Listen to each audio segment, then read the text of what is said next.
Hi hello வணக்கம் மக்களே. தி sponsored by பைமோட். இந்த வெப்சைட்டில் வீட்டுக்கு தேவையான கிராசரிஸ் அண்ட் வீட்டுக்கு தேவையான ப்ராடக்ட்ஸ் எல்லாமே கிடைக்குது. டிஸ்கிரிப்ஷனில் லிங்க் கொடுத்துருக்க, சர்ச் பண்ணி பார்த்துக்கோங்க. நீங்கள் யாராவது பர்ச்சேஸ் பண்ணியிருந்தீங்கனாலும் என் கூட ஷேர் பண்ணிக்கோங்க. வாங்க வீடியோக்குள்ளே போகலாம். இந்த வெயில் காலமாக இருந்தாலும் சரி, மழை காலமாக இருந்தாலும் சரி, பொரிங்கிறது வந்து எல்லா வீட்லேயுமே ஸ்பெஷல் தான். அதாவது வந்து ஈவினிங் ஸ்நாக்ஸாக வந்து அதிகமாக வந்து பொரி எடுத்துக்குவாங்க. அதாவது எங்கள் வீட்டில் எல்லாருக்குமே ஸ்பெஷல் வந்து பொரி. எது இல்லைனாலும் பொரி இருக்குது எங்கள் வீட்டில். இப்போ வந்து அதை எப்படி செய்கிறேன்னு பார்த்துக்கோங்க. எண்ணெய் 2 ஸ்பூன் ஊற்றிருக்கேன். அதை நல்லா சூடானதுக்கப்புறமா கடுகு போட்டிருக்கேன்.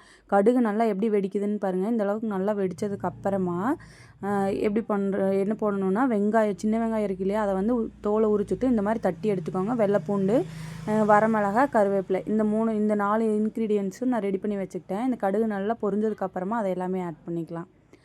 இந்த பொரியில் வந்து மசால் பொரி செய்வாங்க. எங்கள் வீட்டில் வந்து மசால் பொரி அதிகமாக விரும்ப மாட்டாங்க. இந்த பொரி வந்து டக்குன்னு சீக்கிரமாக செஞ்சிடலாம் இல்லையா?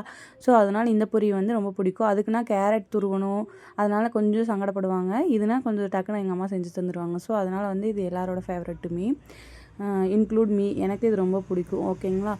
வரமிளகா சேர்த்துக்கிறேன். வரமிளகா எல்லாமே நல்லா பொரியணும்.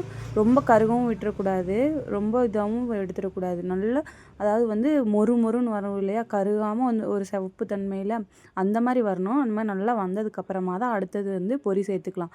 பொரி வந்து ரொம்ப அதாவது வந்து நவுத்து போயிருன்னு சொல்லுவாங்க இல்லையா, அதாவது வந்து மொறுன்னு இருக்கணும். அந்த மாதிரி இருக்கிற பொரிக்கு தான் வந்து இது டேஸ்ட்டாக இருக்கும். அந்த எதுவுமே இல்லாமல் நசுக்குனா மாவு மாதிரி போயிடும் இல்லையா, அந்த மாதிரி இருக்கிற பொரி வந்து வேஸ்ட்டு.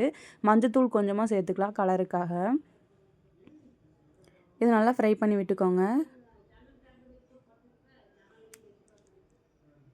பொரியை வந்து ஆட் பண்ணிக்கலாம். எங்கள் ஊரில் ஒரு பாட்டிமா கொண்டு வருவாங்க. அந்த பாட்டிமாட்ட தான் நாங்கள் பொரி வாங்குவோம். இந்த பொரிக்குள்ளே பாருங்கள், அந்த பாட்டி எப்படி கடல போட்டு தந்திருக்காங்க. இந்த கடல முத்தை வந்து என் தம்பி வந்து பொரி சாப்பிடுவான். அதை மட்டும் தனியாக தான் சாப்பிடுவான். அதாவது வந்து பொரியோடு வச்சு சாப்பிட்டா இன்னும் நல்லாயிருக்கும். ஆனால் அவனுக்கு அது மட்டும் தான் பிடிக்கும்னு சொல்லுவான். ஓகேங்களா? உங்களுக்கு எது பிடிக்கும் அப்படின்னு சொல்லுங்கள் கமெண்ட்டில். பொரியை நல்லா ஆட் பண்ணிக்கலாம். லோ ஃப்ளேமில் வச்சுக்கோங்க, கருக விட்டுறாதீங்க. இந்த மாதிரி பொரியை நல்லா சேர்த்துக்கலாம். சேர்த்ததுக்கப்புறமா நல்லா கலக்கி விட்டுக்கலாம். அதாவது வந்து அந்த மஞ்சள் கலர் இருக்கு இல்லையா, அது எல்லா இடத்துலையும் படணும். அந்த எண்ணெயில் வரமிளகா போடும்போது அந்த வரமிளகாவோட காரம் வந்து இதில் இறங்கிடும் எண்ணெயில். அந்த எண்ணெய் வந்து எல்லா இடத்துலையும் படும்போது பொரி என்னாகும், எல்லா இடத்துலையும் ஒரே மாதிரி காரமான டேஸ்ட் இருக்கும். ஓகேங்களா? அதிகமாகவும் சேர்த்திடாதீங்க, ரொம்ப கம்மியாகவும் காரம் சேர்த்துக்காதீங்க. மீடியமாக இருக்கும்போது டேஸ்ட் நல்லாயிருக்கும். இந்த மாதிரி பொரியில் எல்லா இடத்துலையும் அந்த மஞ்சள் படணும். அந்த மாதிரி நல்லா ஃப்ரை பண்ணி விட்டுக்கலாம். இது கூட காஃபி, டீ இந்த மாதிரி எடுத்துக்கலாம், டேஸ்ட்டாக இருக்கும். நாங்கள் ஈவினிங் ஸ்நாக்ஸோடு இதுவும் சேர்த்துக்குவோம். நல்லா இந்த மாதிரி ஃப்ரை பண்ணி விட்டுக்கிட்டே இருக்கலாம். உங்கள் வீட்டில் யாரெல்லாம் இந்த மாதிரி பொரி உங்களுக்கு பிடிக்கும் அப்படின்னு சொல்லுங்கள்.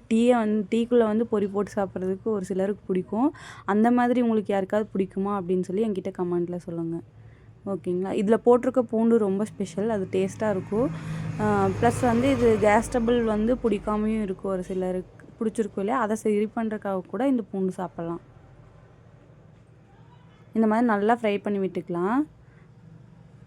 பொரி வந்து அந்த மொறுப்பு தன்மை லைட்டாக இல்லாமல் இருந்தாலும் இந்த பொரி வந்து சூடு பண்ணும்போது மறுபடியும் கொஞ்சம் நல்லா மொறுன்னு ஆன மாதிரி ஆயிரும். ஓகேங்களா?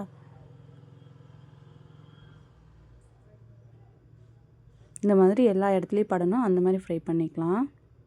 இது எல்லாம் செய்யும்போதும் அடுப்பு வந்து ரொம்ப லோ ஃப்ளேமில் தான் வச்சுருக்கணும், ரொம்ப ஹை ஃப்ளேமில் வச்சிடாதீங்க. அந்த வெங்காயம் வணங்கும்போது மட்டும் ஹை ஃப்ளேமில் வச்சுக்கலாம். சப்ஸ்கிரைப் பண்ணிக்கோங்க, லைக் பண்ணிக்கோங்க, ஷேர் பண்ணிக்கோங்க. மறக்காமல் பெல் பட்டனையும் கிளிக் பண்ணிடுங்க. தேங்க்யூ.